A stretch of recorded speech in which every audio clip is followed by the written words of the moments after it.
Y'all, if you are new here, I hope I don't scare you because I'm authentic and real. If you were to walk in my front door right now, I wouldn't try to hide my kitchen mess from you.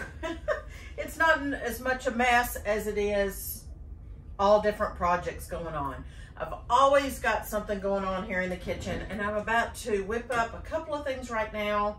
And I thought, I'm just gonna turn the camera on as if y'all just walked into my house and pull up a chair here at the bar, sit, visit, while I make a couple of things for an easy, relaxed Sunday night. I'll tell you where my family members are right after this. But during the music, why don't you hit subscribe if you like content about homemaking, homesteading, gardening, all the things involved in homemaking. Just homemaking with old-fashioned values. And I'll be right back to tell you what I'm going to make.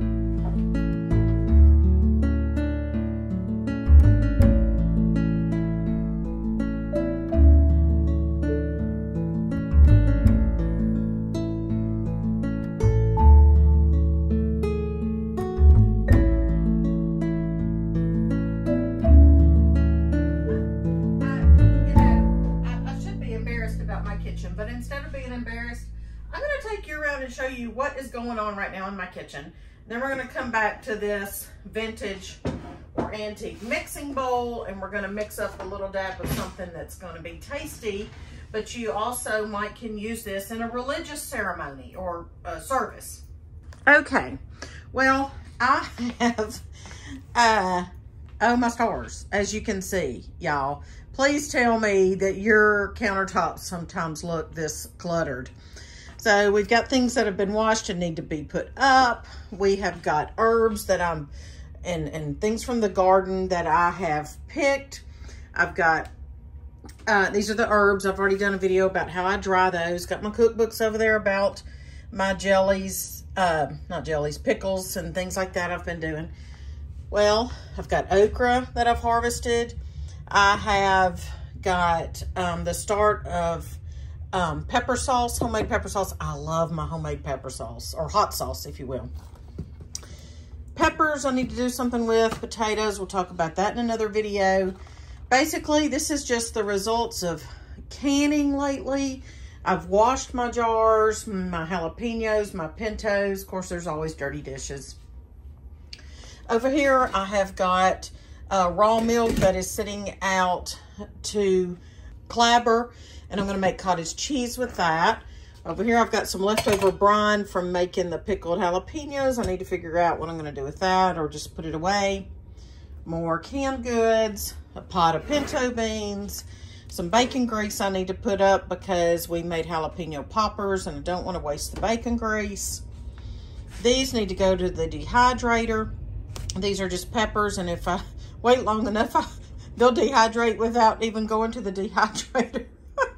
And then nothing's going on over there necessarily. Got my canner sitting out. So what I'm about to do is make an unleavened bread. That's one of the two things I'm going to do right now. So let's talk about that while I get my ingredients out. Okay, well, it is Sunday today that I'm taping this. And, you know, we were in church today. And after we partook of the communion service that we do in our church service, our worship service, I thought, this is how my brain works. I thought, I need to make that homemade unleavened bread that we used to make years ago. And we would use this recipe if we ever needed, you know, if you just need an unleavened bread for religious ceremonies or something like that, for a communion service or observance. But also, I don't claim to know about the Jewish feast. You can use this for Passover. I don't know about the other ingredients, you know, how that plays out. So if you know, you can let me know. But this is also just a good basic, just a quick kind of a supper bread you can have with certain things. But it's also, my kids love it as just a treat because it can be very sweet if you add the amount of sugar that it calls for. But again, just an unleavened bread. So I'm going to wipe this off again. Unleavened, it means, and you might know that word from scripture, or you might know what it means or not know what it means, but a leavener actually causes the bread, a bread, to rise. So it could be, you know, buttermilk. It could be in pizza crust. It could be beer. It could be, you know, your baking soda, baking powder, a sourdough starter, something that causes the bread to rise, which always is weird to me because leavening to me in my brain means flattening. But anyway, this is unleavened bread. And so we're just going to take 2 cups of flour, and I always use unbleached in everything I do. And I'm going to go ahead and turn my oven on 350. I want to tell you about my apron before I forget. It says a watched pot never boils. And this is a Heritage Ways, you see the Heritage Ways logo. It's a Heritage Ways apron that you can find at bonfire.com. So I'll leave the links down below to where you can find this apron and my shirts that I wear all the time. So anyway, let me go ahead and so 2 cups of flour. And then, of course, with this being an unleavened bread, you don't have to wait for anything to rise, you know. 1/4 cup of brown sugar. Now, if you were doing this for, you know, a religious service, you might not want it or need it that sweet, but I'm just going to have this for supper tonight for just like just because I remembered it and I remembered how good it tastes. So, when all the big children were at home, our second son Morgan would like to make this, sometimes for supper, sometimes for a snack for himself, and other times we have kind of had like a Passover observation in our home, or just a, you know, a Christian service, obviously on Sundays, and we might need this as well. All right, I use pure water from my Berkey. Where'd my recipe go? I had to write this part down. 1/4 cup of water, and then, oh, butter. Let me get my butter out to melt it. So I have my homemade butter, but it's not measured out easily, so I'm just going to use these sticks. So it would be, how much does it call for? 3/4 cup, so that is a stick and a half. So I'm just going to go ahead and put this in the oven to melt while my oven is heating up. I don't own a microwave. Don't want one for health reasons. And so I'm just going to put my stick and a half. I was going to tell you where the family is. So, Little Miss Homemaker is over at Aunt Linda's house. And Aunt Linda lives on my actually, technically, it would be my great-great-grandparents' farm because they lived there. My dad lives in my great-great-grandparents' house, and my Aunt Linda lives in my great-grandparents' house, and they are across the field from each other. And so Little Miss Homemaker is over there visiting Aunt Linda. She likes to stay with Aunt Linda, and she is over there. So 1/4 cup of water is just pure water from my Berkey filter. And then I've got 2 tablespoons of honey. So just think of it. You've got butter and sugar and honey.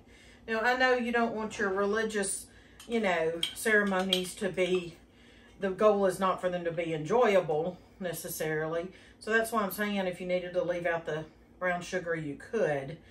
But to have a little snacky treat,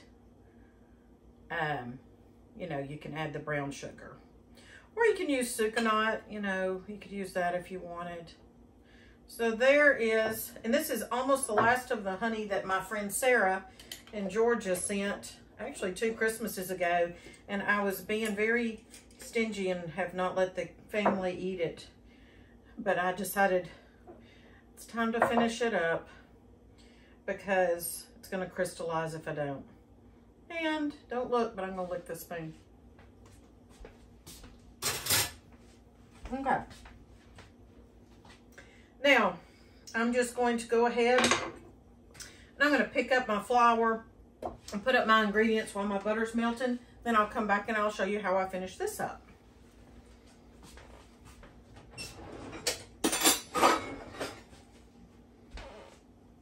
Actually, no, I'm not. I'm going to go ahead and start my other thing. I thought, and these two things might not go together, but hey, you know. I thought I would make, I just made this up. It may be a thing. I don't know. Pot pie soup. Who knows? There's nothing new under the sun, right? You can call it several things. You can call it a roux. You can call it the beginnings of making gravy. You can call it a homemade condensed soup. You can call it any of that. You would be right. So, melted butter. See, I could even use this bacon grease if I wanted, which I don't, but I could. I like to teach y'all to cook without a recipe. That is my desire. That is my desire. Now, I'm not going to bring you in to show you this because I do have a video of how I make this. So I'm not going to bring the camera in to show you. So, 1/4 cup of butter, equal parts butter and flour or fat, doesn't have to be butter. Let that melt and then I'll whisk that flour in there. So now I will put up the flour and the honey. All right, now this video is also about using up some leftovers too. I have some chicken. Remember when we canned that chicken? And tons of y'all asked me, you said, show us how to use it. Well, you know, honestly, all you have to do is just,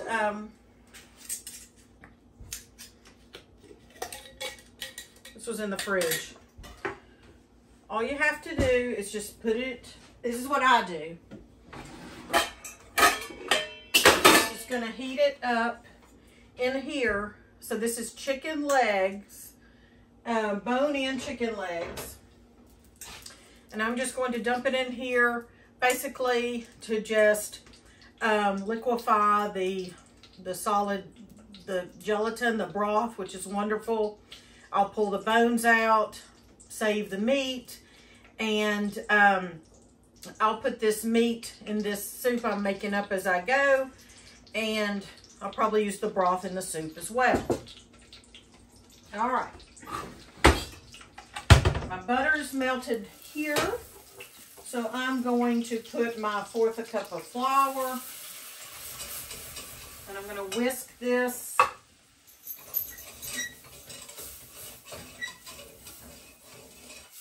In this video, I will tag the video that where I make condensed soup. I'll tag that, so you'll find it easily. All right. You know what else I'm going to do? I'm going to throw some of these peppers that are half dried, half not dried. Just going to dump those in there. This is how I cook.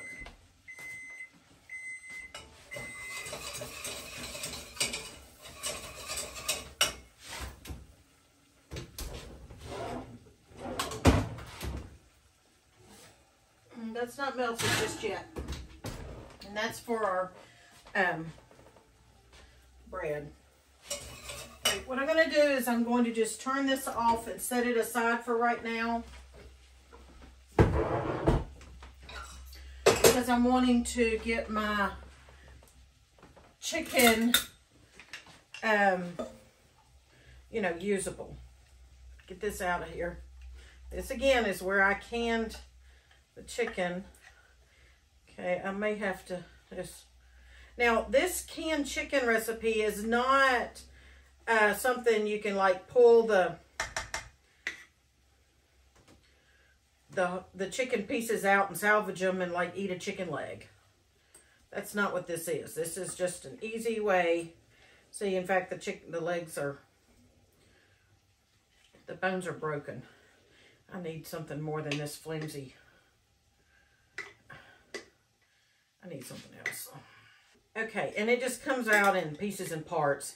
So I will have to salvage or separate my meat from my bones. That's okay. I mean, that's no problem.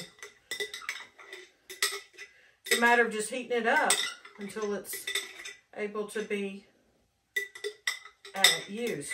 I might pour just a splash of water in here just so it doesn't burn while it's all the gelatinous broth is, or stock is liquefying, melting, if you will.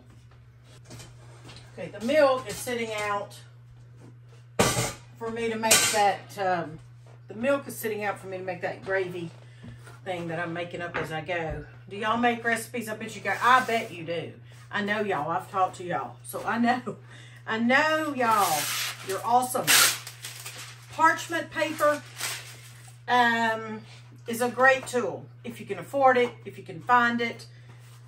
I'm picky about when I use it, but I'll be honest, tonight is Sunday night, and when they get in from where they are, I don't want to be cleaning up a lot of dishes. Okay, so I didn't tell you where everybody is. So, Mr. Patient is a trustee at our church. And he went to a meeting tonight.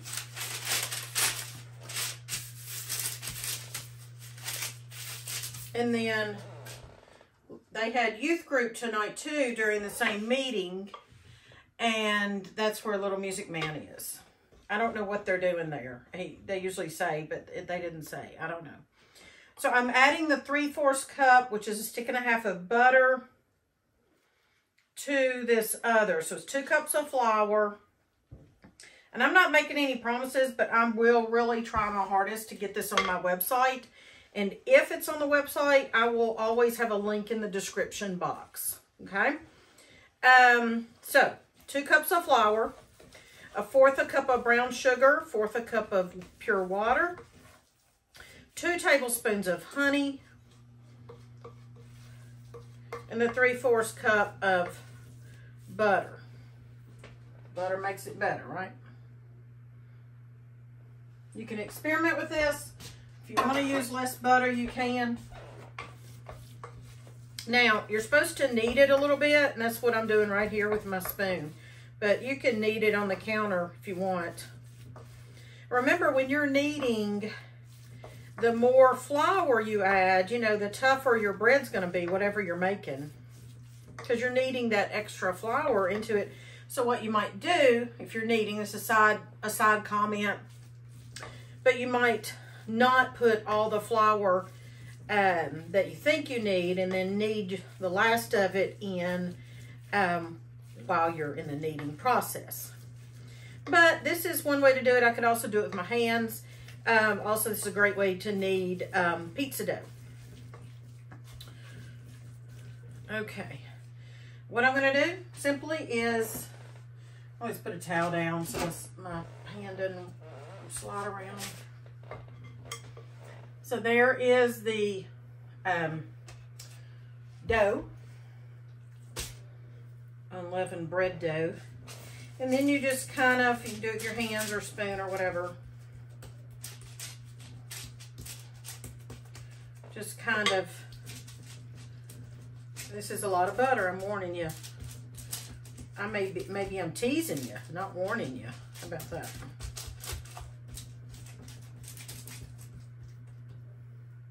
There's knots in there, and that's a piece of brown sugar. Not knots, that's not the right word. You know what I mean. All right, there. All right, this is what it looks like.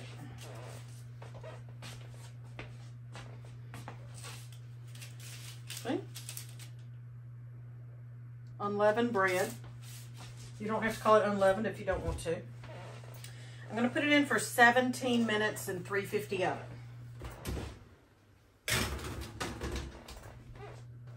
Okay, so that chicken is ready to take care of. So here's what I'm going to do. I'm going to use this same bowl, because that's what I do. It's not dirty. pan on low. And see, I've just got the chicken there. Well, maybe that's too loud. Maybe that's too loud for our purposes. And I'm just going to get the chicken put in here and let it cool enough to separate it. All right, some questions about my canned chicken. Somebody asked, and I will pull the camera in for this because I think you're wanting to see this. I had a lot of interest in my canned chicken video. Somebody asked, was it mushy? I mean, it's cooked throughout. I don't know that.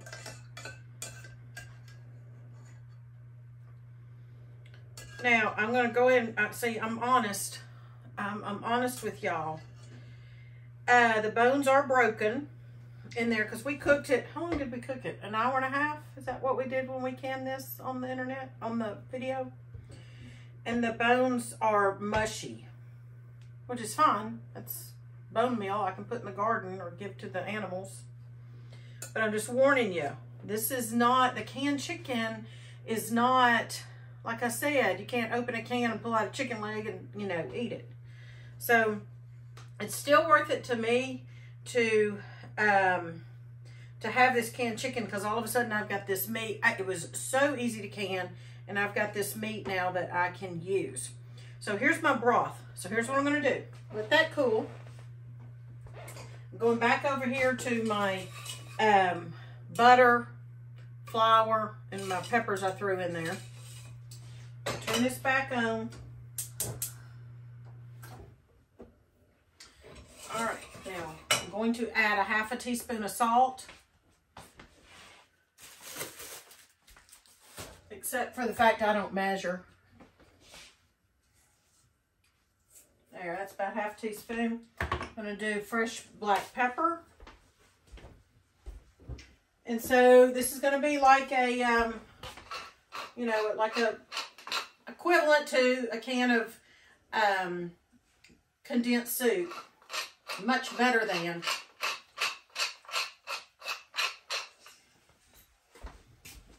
And I'll bring y'all in because I know you might, somebody might want to see it.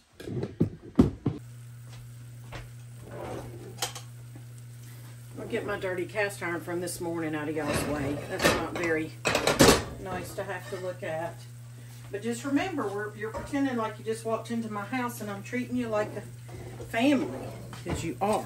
Okay, so what we're doing now, just getting that mixed up. Here's where I can add poultry seasoning if I want to, which I probably will here in a minute.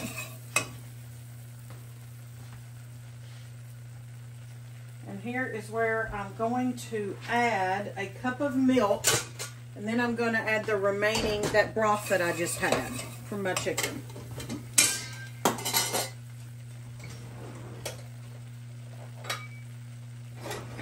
All right, I'm adding my cup of milk.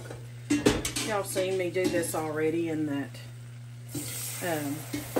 homemade condensed soup video. All right, that's a cup of milk. Okay.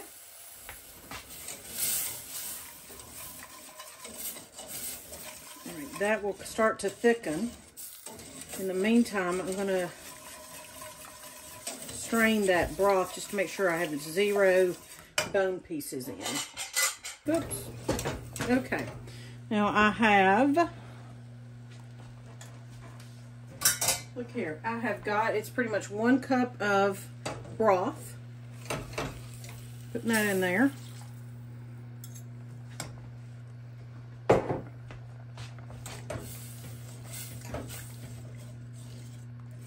And this is what I'm going to call a chicken pot pie soup. All right, so I'm just going to just turn this down and let it just cook and thicken. If I think it's too thick, I'm going to add some water. I'm going to add some poultry seasoning at this point, though. I don't know, about a teaspoon.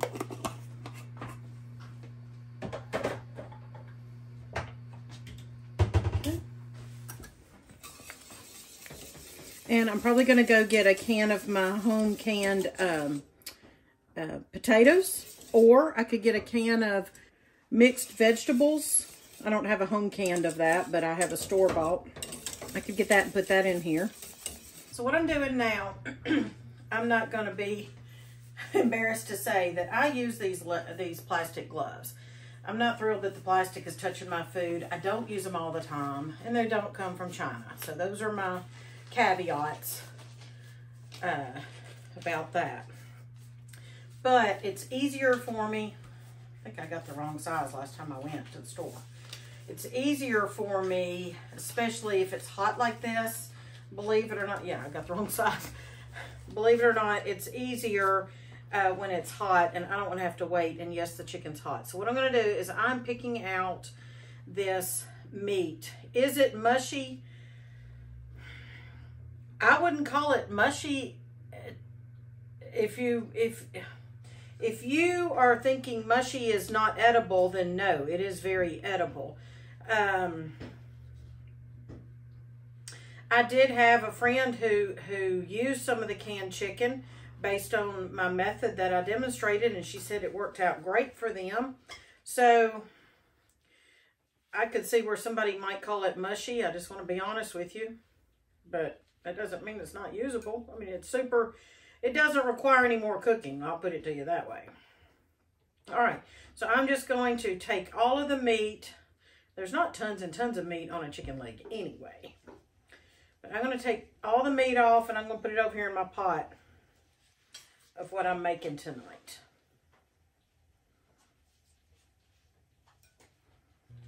I'll be honest, I am rather surprised that the canning process cooked the bones until they were as soft as they are.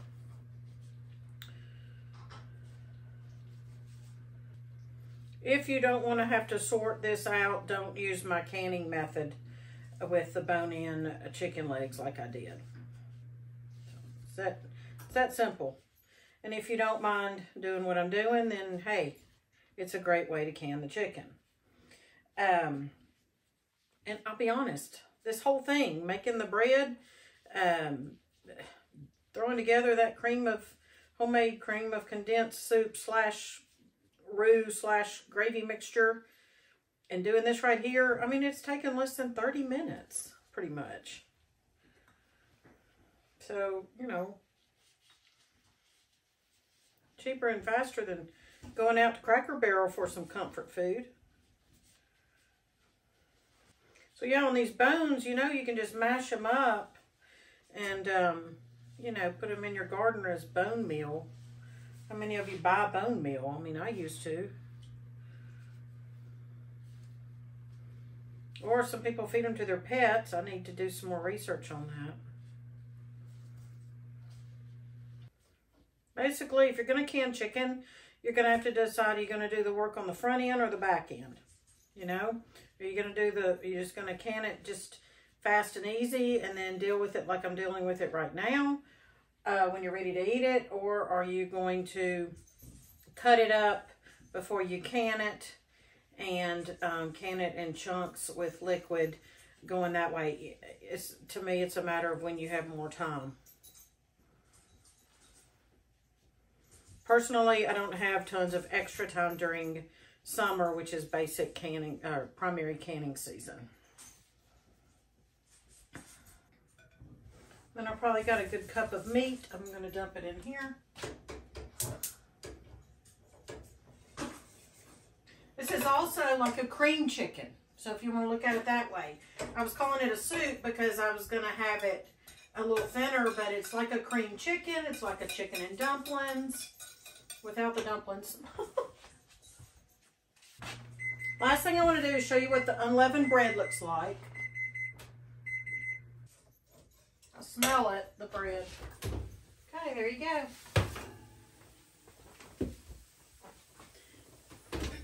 So from start to finish in, you know, maybe 20 minutes, maybe 25. So I'm going to let it cool just a second. I'm actually going to, just so it can kind of cool a little faster, so I can show you. I'm just going to do this.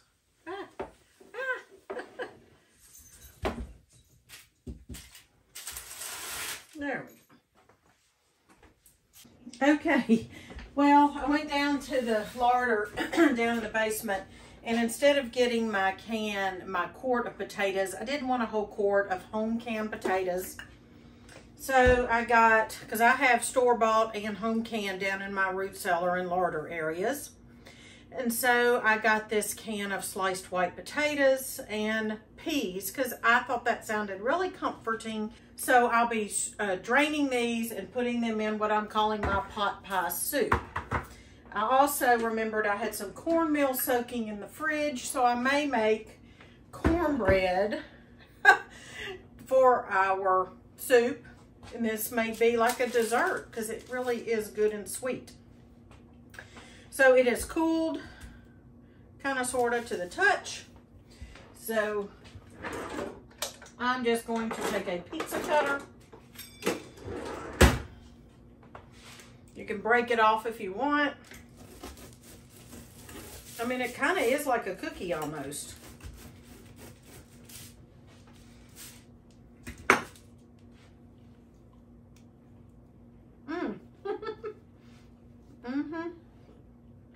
It's like a cookie. Very good.